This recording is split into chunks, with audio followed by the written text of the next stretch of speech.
વેદો લખ્યા અને મને તમને એ પણ શીખવાડ્યું કે શું ખાવું અને શું પીવું. આનો જો કોઈ વિવેક શીખવાડતું હોય તો એ ગુરુ શીખવાડે. એ કોણ શીખવાડે તમને? તમારા ગુરુ. એ તમને કેવી રીતે જીવન જીવવું એ કોણ શીખવે? આ વ્યાસ પૂર્ણિમા સવાર સવારમાં શું ખાવું અને શું પીવું એ કોણ શીખવાડે? કોઈ યોગ્ય વ્યક્તિ આપણી સાથે હોવા જોઈએ જે આપણને શીખવાડે આમ ન કરાય, આમ કરાય, આ ન ખવાય, આ ન પીવાય. એમાં સવાર સવારમાં બે ભાઈઓ એક ભાઈ બીડી સિગારેટ સળગાવતો હતો. ત્યાં બીજો આવ્યો, કેલા એક સિગારેટ દે ને. તો ઓલો કે સવાર સવારમાં સળગાવવાનું ન શીખવાડાય. શું કીધું એને? સવાર સવારમાં હું કરું છું એટલું બરાબર છે, પણ સવાર સવારમાં સળગાવવાનું ન શીખવાડે. તો ઓલો પાછો શું કે ખબર? એટલે એક બીડીમાં ઈ બોલ્યો તો કે એક બીડીમાં તારા બાપનું હું ઓછું થઈ જાય છે બેને. ઈ બોલ્યો તો આપણે ન બોલાય એવું. સમજાય છે? હવે બોલો એને બીજું કઈ હારું લાગે તો વાંધો નથી. એટલે પેલા આવું કીધું કે આમાં ક્યાં તારું ઓછું થઈ જાય છે એમ, અને ક્યાં તું બધું આ ભેગું લઈ જવાનો છે. તો ઓલો શું કે ખબર કે તું આ બધું હારે લઈ જાય એમ, તું મને નહીં આપે અને તારું ઓલવાઈ જાય. હમણાં સિગારેટ ઓલવાઈ જાય ને તું ઓલવાઈ જાય. એની કરતા એક દે. મારે તમને શીખવાડવું છે. વેદવ્યાસ મને તમને શીખવાડે. જો મને કોઈ વ્યસન નથી એટલે હું તમને કહી શકું. મને વ્યસન એક વ્યસન થયું છે. એક વ્યસન બ્રાહ્મણના દીકરાએ પણ કર્યું છે, અને એ વ્યસન છે ભગવાનની કથાનું. જ્યારથી કનૈયાનો નશો ચડ્યો છે ત્યારથી આ નશો ઉતરતો. એટલે તમારે જો, હું પેલા નશાની વાત નથી કરતો, તમારે જો મારી જેવો નશો કરવો હોય તો એના માટે વામન દાદા સાથે જોડાવવું. દાદા નામ આવ્યો કે? હા, તો કેટલા નામ આવ્યો દાદા? જેને પણ ભાવ જાગે પછી પાછા જો એક વસ્તુ ચોક્કસ છે, પછી પાછળથી એમ ન કહેતા કે અમારું નામ અમારે લખાવું હતું ને અમે રહી ગયા, એવું ન થાય. દાદા કેટલા નામ આવ્યા? 3 આવ્યા ને? પૂરું થાય ત્યાં સુધીમાં આવી જાય દાદા. આપણને પલસાણા વાળા પ્રત્યે ભરોસો છે. પૂરું થશે એટલે નામ આવી જ જશે. 3 તો આવી ગયા છે. હળદીમાં ભુવનેશ્વરી આવે એ પેલા બાકીના 8. અને મને ઈ પણ આવડે. બોલો, આમાંથી આપણે કોઈને પણ કહીએ ને, તમને એમ થાય હું દાદાને બધાના નામ આવડતા હશે, પણ હું એમ કહું ને, જો કોઈની ઉપર ન લેતા, આપણે એમ કહીએ કે એ પીળી સાડી વાળા માં, એટલે એમ કે દાદા લખી નાખે. હા, પણ એવું આપણે કરશું નહીં. સમજાય છે? અને એવું ન કરવું પડે એના માટે થાય મને કઈ આપવાનું. અહીંયા આ ભાઈ એમ કહે છે, એટલે મારે તમને કેવું છે કે પેલા એ બહુ સરસ જવાબ આપ્યો કે તું મારી પાસે આ માગે છે, આ વસ્તુ સારી નથી, આજથી હું પણ છોડી દઉં ને તું પણ છોડી દે. કારણ આપણે જગદંબાની કથા સાંભળીએ જો પછી વ્યસન ન છોડીએ તો થઈ રહ્યું ને વાલા. માં જ દીકરાને શીખવાડે કેમ જીવન જીવાય. સમજાય? કયા રસ્તે જવાય, શું કરાય, શું ન કરાય, શું ખવાય, શું ન ખવાય. મંગળવારે વટાણા ન ખવાય. મંગળવારે વટાણાનું શાક ખાવ તો પેટનો દુખાવો થાય અને થાય. ખીર ખાવી હોય તો સોમવારે જ ખવાય. હું નથી કહેતો, આ બધી બાબતો બ્રહ્માંડ પુરાણમાં લખી છે. કયા વારે શું ખાવું, કયા વારે કઈ વસ્તુ ખાઈને જઈએ તો આપણા કેવા કામ થાય એ બ્રહ્માંડ પુરાણમાં લખ્યું છે. બોલો, જોવા જવાનું હોય ને, જોવા ત્યારે શું ખાઈને જવું એ બ્રહ્માંડ પુરાણમાં લખ્યું છે. અને તો કેવા ધર્મ પત્ની મળે એ બ્રહ્માંડ પુરાણમાં લખ્યું છે. પણ આપણે કોઈ દી શાસ્ત્રો ખોલતા તો અહીંયા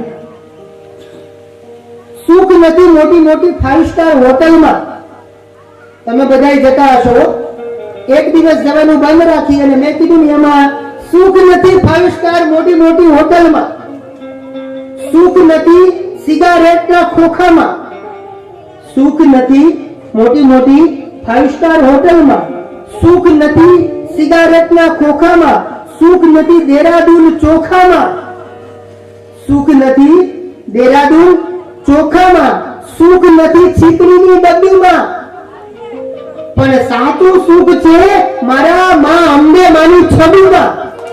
એના રંગે રંગાવ, એનાથી જોડાવ, એનો છેડો પકડી રાખો.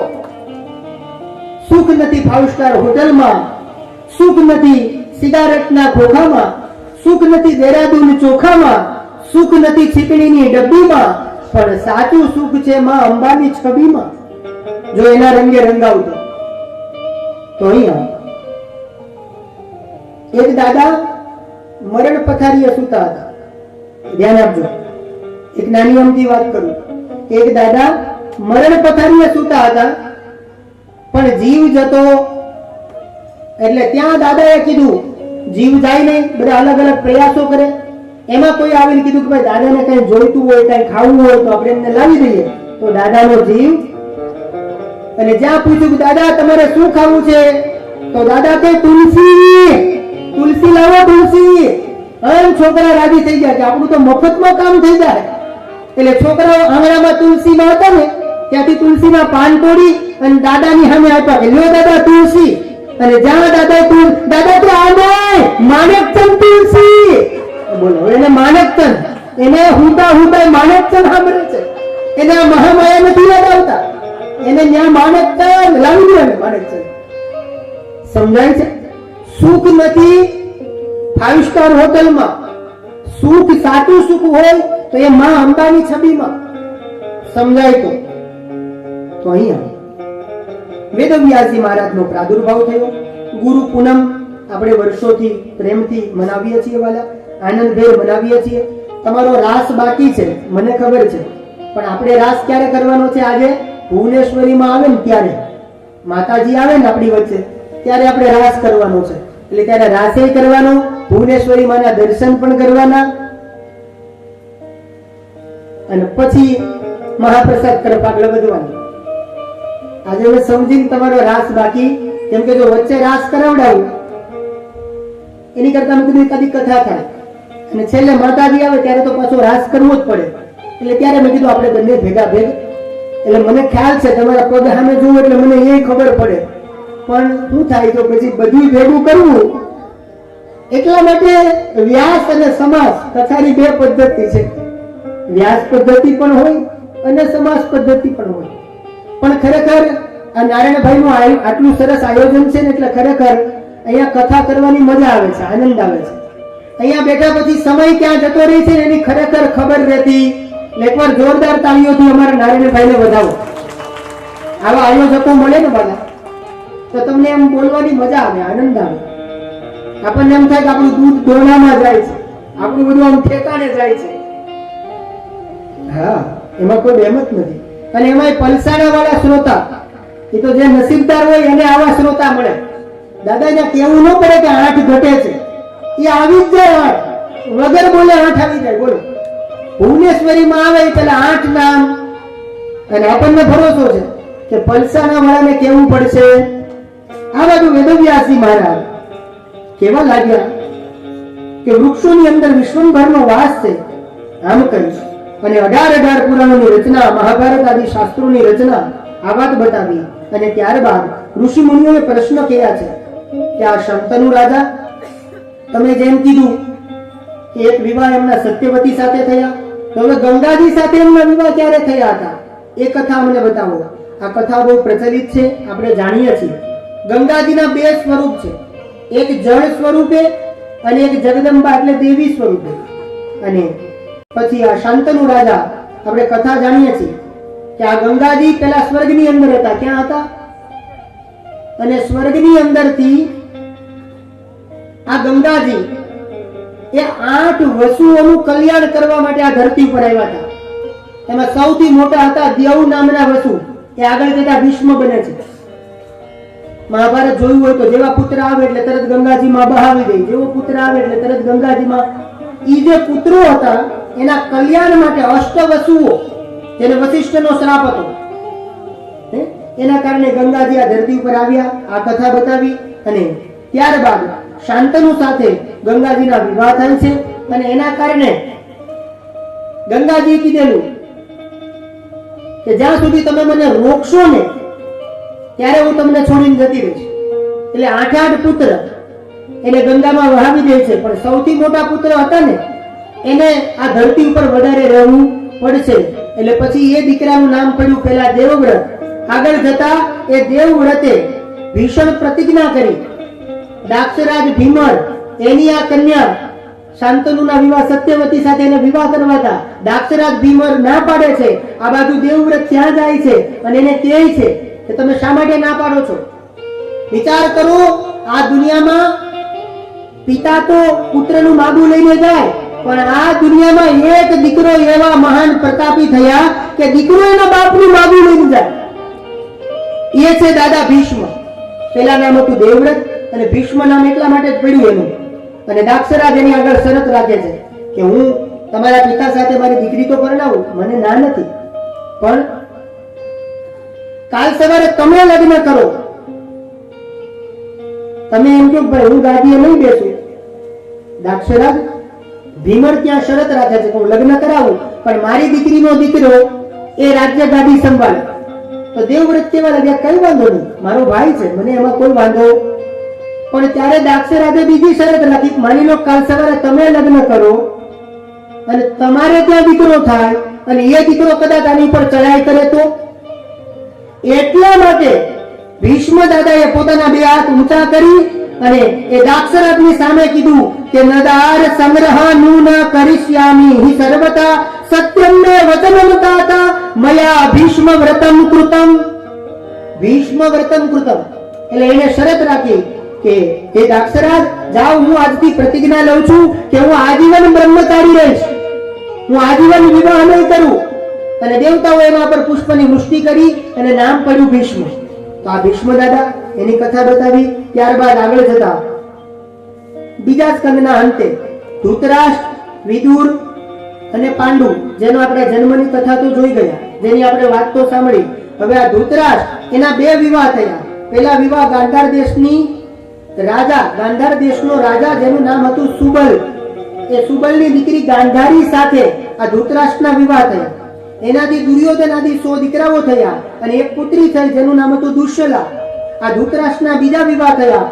એક વૈશ્યની પુત્રી, એની સાથે એના વિવાહ થયા અને એનાથી એક દીકરો જન્મ્યો જેનું નામ છે યુયુત્સુ.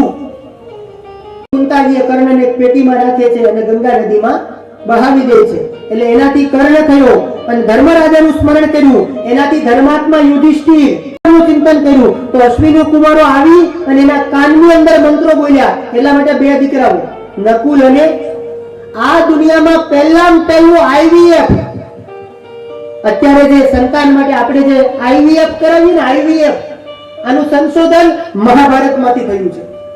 આ લઈ આવ્યું કોણ? આઈવીએફ પદ્ધતિ કોણ લઈ આવ્યું? આપણું મહાભારત. એટલે અહીંયા આવી રીતે 5 પાંડવોની ઉત્પત્તિ. પછી અર્જુન જે છે આ 5 પાંડવો એ દ્રૌપદીને પરણે છે. આ કથા બતાવી અને ત્યારે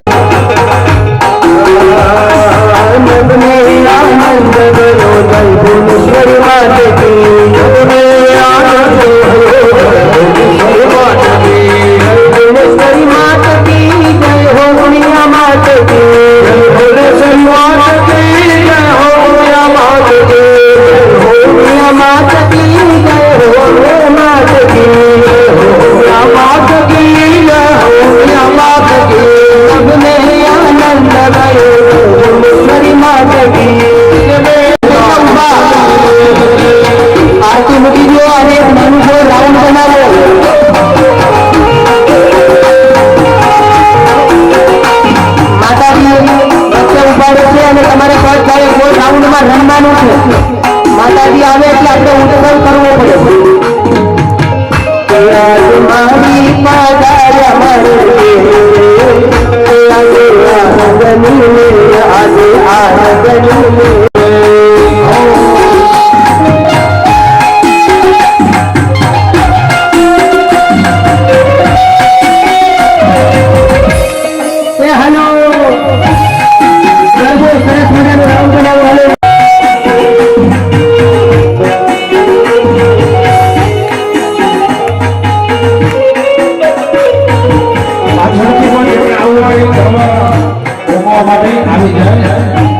પાછળથી પણ તમને ગળી કરડી આવણી હાર સખી આજની ગળતરી આવણી હાર સખી આજની એ હાલો હે મોરી માતાજી આવવાની વધામણી હોતી રે વધામણી હોતી રે સખી આજની ગળતરી આવણી હાર સખી આજની ગળતરી આવણી હાલો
રાજા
બધા આપણે આરતી બધા કરીશું. પોતપોતાની જગ્યાએ 201 રૂપિયા, સવિતા ભોઈ 201 રૂપિયા ગૌશાળાની અંદર આવે છે. ખૂબ ખૂબ ધન્યવાદ. 400 રૂપિયા ગૌશાળાની અંદર આપે છે. જોરદાર તાળીઓથી વધાવીએ. દેવી ભાગવતમાં આવે છે તો આપણે આવતીકાલે આનંદ કરીશું. આજે માં ભુવનેશ્વરીનું પ્રાગટ્ય ખૂબ સારી રીતે ઉજવ્યું અને પરમ દિવસે શણગારનો મનોરથ અને એના પછી 8મા દિવસે માં અન્નપૂર્ણાનું પ્રાગટ્ય અને શિવ વિવાહ. એક જ દિવસમાં બે ઉત્સવ જોવાના, શિવ વિવાહ અને માતાજીને આપણે અન્નકૂટ ધરાવશું, અન્નપૂર્ણા પ્રાગટ્ય. તો પ્રેમપૂર્વક આવતીકાલે આપણે ભગવાન મર્યાદા પુરુષોત્તમ રાઘવેન્દ્ર સરકાર એનું ચરિત્ર ગાઈશું, માં જગદંબાની અલગ અલગ કથા શ્રવણ કરીશું. અને સૌને નમ્ર નિવેદન કે અહીંયા જેમણે પણ યુટ્યુબની અંદર વામન ગુરુજી આપણી ચેનલ છે, તમને ખ્યાલ ના આવે તો તમારા બાળકોને કહેજો કે તમને ચેનલ સબસ્ક્રાઇબ કરી દેશે. આટલું સરસ મજાનું આયોજન તો એમને વધાવો. દીપેશભાઈ બળવંત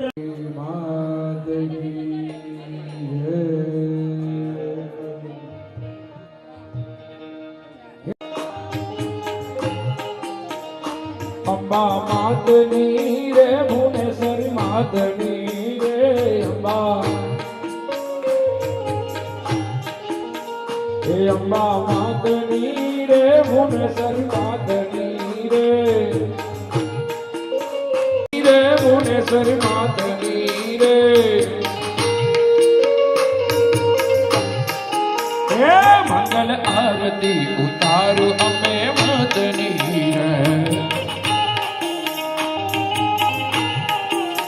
હે મેં તો ફૂલ કેરો હારનો બનાવ્યો રે.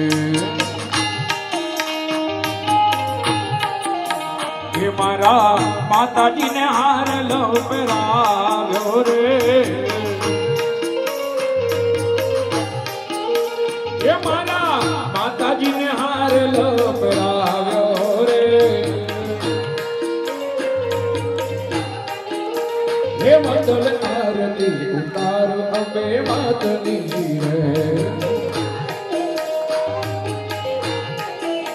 હે મેં તો ભાવના ભોજન બનાવ્યા રે.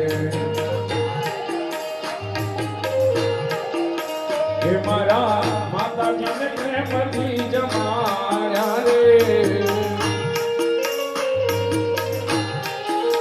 હે મારા માતાજીને પ્રેમથી જમાડ્યા રે. હે મંગલ આરતી ઉતાર અંબે માતની રે. માલા માલુડા જુએ તમારી વાતડી રે. એવાલા દર્શન લેવાને વેલા આવજો રે. હે મંગલ આરતી ઉતાર અંબે માતની રે. હે કર્પૂર ગૌર કરુણા સંસાર સારમ સદા વસંત વૃદ્ધાનંદ ભવમ ભવાની સહિતમ સમા મંગલમ દ્વારી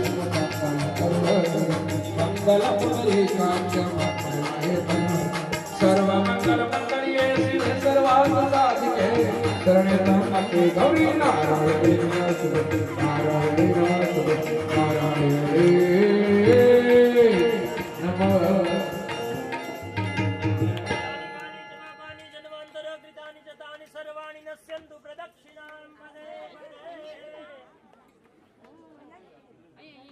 ચાલો હવે છે ને આરતી સાઈડ ઉપર દૂરથી પધાર્યા છે એ લોકોને જગ્યા આપી.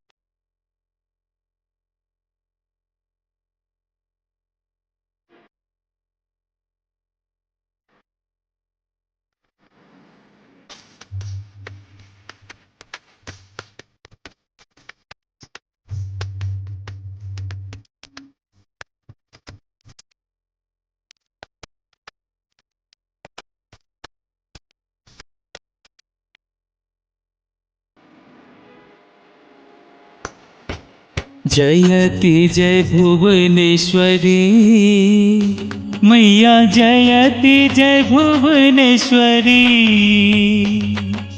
भक्त जनों की मैया, दास जनों की मैया, करती सदा भली।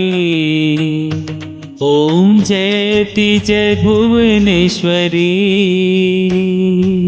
जयति जय भुवनेश्वरी, मैया जयति जय भुवनेश्वरी, भक्त जनों की मैया, भक्त जनों की मैया, करती सदा भली। मैया जयति जय भुवनेश्वरी। कमल सिंहासन शोभित, श्वेत छत्र भाता,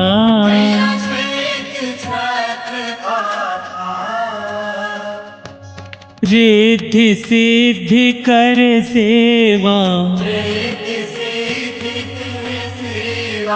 आपकी है माता। मैया जयति जय भुवनेश्वरी। अंकुश पाश भवानी, हाथ तेरे सोहे,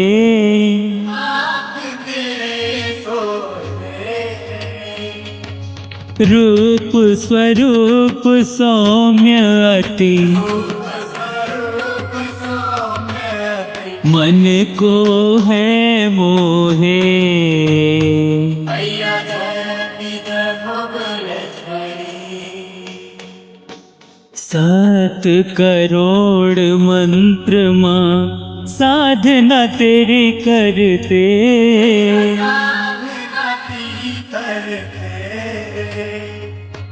ऋषि मुनि ज्ञानी भवानी, नाम तेरा जपते। मैया जयति जय भुवनेश्वरी। इंद्र मृदंग बजावत, चंद्र वीणा हाथा,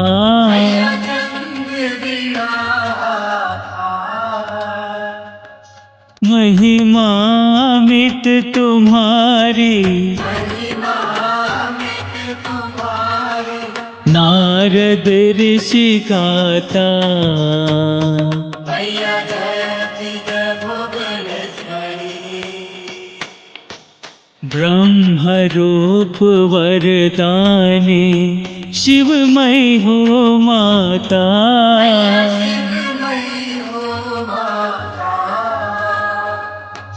भक्तों को सुख दीनो, तुमने पिता माता। मैया जयति जय भुवनेश्वरी। 10 महाविद्याओं में पंचम तेरा स्थान,